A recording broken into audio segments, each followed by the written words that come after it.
assembled Charlottesville Media, and we're going to have if you would just take 10-15 minutes of questions. Sure. Okay, BFO. Is the film still playing? It is still And where was it? I'm here. Right. Okay, is the print or video? I believe it's a print. Good. Everything all right? Yeah, it's going great. Going great. 4 hours. And Mr. Dr. Sabato is in there? He's going to be in the green room as soon as we're done. I believe he's in the green room, or in the film he's in You're filming this, okay.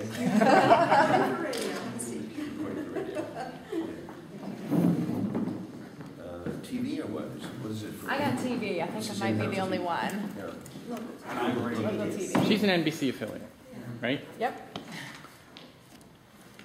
So I'll try to be as boring as possible because I got to save my ammunition for out there. Well, it's you'll be talking a lot about JFK out there, so let me ask you about something else. I'm just wondering what's happening on the contemporary scene that interests you, and whether you're working on any films now that we might be showing at a film festival. Your radio, right? Yes. Okay. Radio, 10 years from now. Is this my order? It is. Yes. Yourself. I'm working on, just finished a film 4 weeks ago called Savages, based on a novel by Don Winslow, came out last year. It's about the contemporary drug trade in California, marijuana legalization, drug trade, and the Mexican cartel. It's a fictional story, starring, do you know Blake Lively from Gossip Girl? Lovely woman, beautiful to look at, and amazing actress. John Travolta, Benicio del Toro, Salma Hayek as the drug queen, and 2 young studs that are really sexy. I have to say, the new guys, Taylor Kitsch, you'll be hearing about him next year, who's Friday Night Lights, and another young man called Aaron Johnson, who was in, he's really special, he's 21 years old, and it's quite something. Had a lot of fun. It's really sexy, violent, and drugs. What else is there? Would there be an Obama film in your future? I sincerely doubt that I will have that long a future, but no, I don't think so. I think unless something dramatic happens, But I'm not chasing the news, and people always ask me that. It takes a long time to make a film, and there needs to be a story that's really dramatic. Like for me, George Bush Jr. was a much more dramatic story than his father, and that captured my attention. That was the fastest I ever did a movie. Unfortunately, I was a little too late because by the time the film was finished, he was so unpopular that I don't think anybody would have done it. Are you surprised at the continuing popularity of the man that you did a movie about, who's now been gone 40 years? Man who graduated from high school here in Virginia, James Douglas Morrison. That he's still as popular. His grave in Paris is still a tourist site. Listen, I think music is, he's a poet. I always say he was, to me, he was an extraordinary assembler of lyric beauty, and at the same time he was able to put it into, he wasn't a natural singer, but he had an incredible, mesmerizing voice. And those songs will last, I think. And they've been redone, by the way. Somebody sent me a remix of the way they modernized version. But I still love the original ones. Do you have any Virginia ties? We always have to ask that question. He was born in Virginia. Wasn't he born? No. James Douglas Morrison was born in Melbourne, Florida, but he graduated from George Washington High School in 61. He didn't show up for his own graduation. In what town was it? In Alexandria. That's He where lived his at father 310 was. Woodland Terrace, and it was the longest place that Steve and Clara Morrison, his parents, ever lived, because they moved all over the country. He was an admiral in the Vietnam Admiral of War. the Navy. His father was from Rome, Georgia, and he was a strict Catholic. And I met him. I met the father and the mother. And his father said that he is, one of the strangest things he did, because he continued to be in the Navy, when his son, even after his son was gone, and the strangest thing was to see his son's likeness up on the walls of the bedrooms of, the younger, the soldiers. and sailors. I came from Savannah, so I'm a little shaky right now.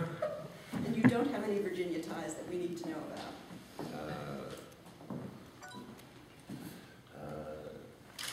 No, my relatives disappeared in Roanoke. What's it like for you to have the film festival featuring JFK on its anniversary? What does that mean to you to be part of it? Featuring JFK where? Here in the film festival, showing that. What does it I'm mean to very you? proud of it. I'm glad they're showing it. Virginia is the heartland of America, and it should be shown here. And the younger generation should find out about it. Anxious to get out there and mix it up with the kids. Two quick questions about JFK film. Back in 2004, there was a poll taken, and it said that most Americans believe that Oswald did not act alone. How do you feel your film, JFK, influenced that? I think people felt that there was something fishy long before the film. I think that the film came out of the shadows because the subject of Kennedy had been sort of moved aside in the national debate, and the film reopened that in 1991. And it was a bit of a surprise to me, the amount of the tempest that there was around it. You know, I was quite surprised at all the whirlwind. And it still today evokes tremendous passion it becomes almost a political issue. What surprises me the most is that conservatives, the ones I used to know as a younger person, conservatives were always one for bringing out records and trying to find out the truth of government and worried about government. And here was a case where so many conservatives, and liberals for that matter, jumped against the film. It was quite a storm, and it's a new kind of conservatism which preaches that the past should be covered up. Well, now, some of the people who were liberals then and are liberals now, some of those people like Kenny O'Donnell, sort of the old guard of the Kennedy, sort of people appointed, chosen to work for Joe Kennedy way back before any of his sons ever held public office. Yeah, Lawrence O'Donnell, yes. Well, it was a Kenny. Was it Kenny? Yeah, you're right. Yeah, Lawrence O'Donnell was a separate guy. He's like an CNBC. And some of the old Kennedy old guard is still around in '91, and I'm sure they probably gave you a lot of grief. Some did, but actually O'Donnell was supportive, I think. I remember him saying something, and his sons told me that too. He was the most supportive. I met with people like Schlesinger, no question about it. You know, on the other hand, a lot of them would have said that Kennedy was definitely had issued an order for pulling out of Vietnam. And that was recently, frankly, admitted to very openly by George Bundy, who was pro-war in Vietnam. He said that was very wrong. Kennedy was right. Kennedy wanted to withdraw. That came out in the recent, it was written on paper and his son revealed that in a book this year. I think it was this year or last year. I'm sure Professor Sabato has all the details. I have been following it year by year. So anyway, here's George Bundy saying that, and that's what I got a lot of heat for too, saying that he was trying a new approach to world affairs with the Kremlin, with Cuba, with Vietnam, Laos, and you know, people felt that I was fabricating history, which is nonsense. Why is it nonsense? Because it exists. There was a National Security Action Memorandum, and there was repeated statements to people around him, including George Bundy. Well, that part of the historical record may be true, but your character, Donald Sutherland, for instance, was fabricated, and a lot of other parts of the movie. Well, he was a mixed. You know, when you do a movie, it's a drama. It's not a documentary. You sometimes take 3 or 4, 5, 6 characters, and you make them into 2 or 3 or 1. But in this case of Donald Sutherland, that information came to me from one source, but it was also the fact that Garrison never met him was fabricated. But Garrison did meet someone similar to that. So, you know, let's be careful. You know, I said at the time that what Donald Sutherland said is what Fletcher Prouty told me, and he was a high-placed colonel in intelligence affairs, and he knew all these people in the CIA, and that was his that's the way he talked about the assassination. So it wasn't fabricated. Do you think something like this could happen again? Not quite the same way, no, but I don't think a president can achieve something in this country without achieve a sense of reform that where it would be good for the people, that can be enacted. I mean, there would be so much resistance in the media now, so it takes another form. The assassination is more to the reputation. It doesn't have to be to the head. Your films involve so many political themes. How would you describe your own personal political philosophy? Boy, this is I'm going to try to say that out there. political philosophy tends to the liberal. Will A you little be more. visiting with any of the your stars from this film? Mrs. Spacek, for example, or? I'll see her tonight, I think, at the party, at the dinner afterward. Yes. Looking forward to it, are you Yeah. friends? Will you see Mark Lane? I saw him recently, he has a new book. I think he still lives here. I saw him very recently, he has a new book out. Mr. Stone, speaking a little more broadly, do you have any opinions about the future of Virginia film here?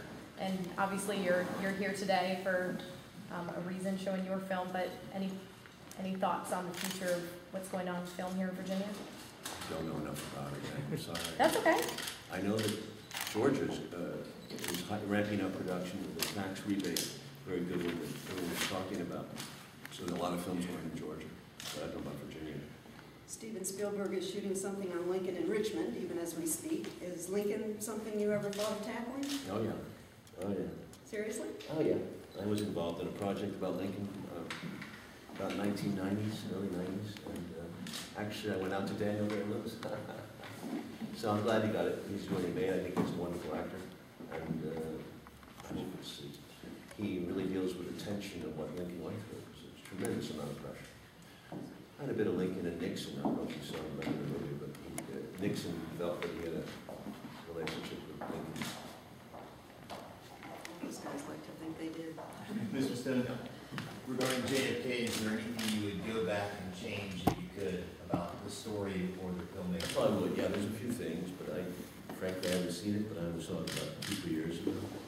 And, there was a few, but, considering all the amount of facts that are in there, it's amazing how much contradiction we come up with against the official warrant. We don't have the answers. We propose we suggest some answers, but we don't say it.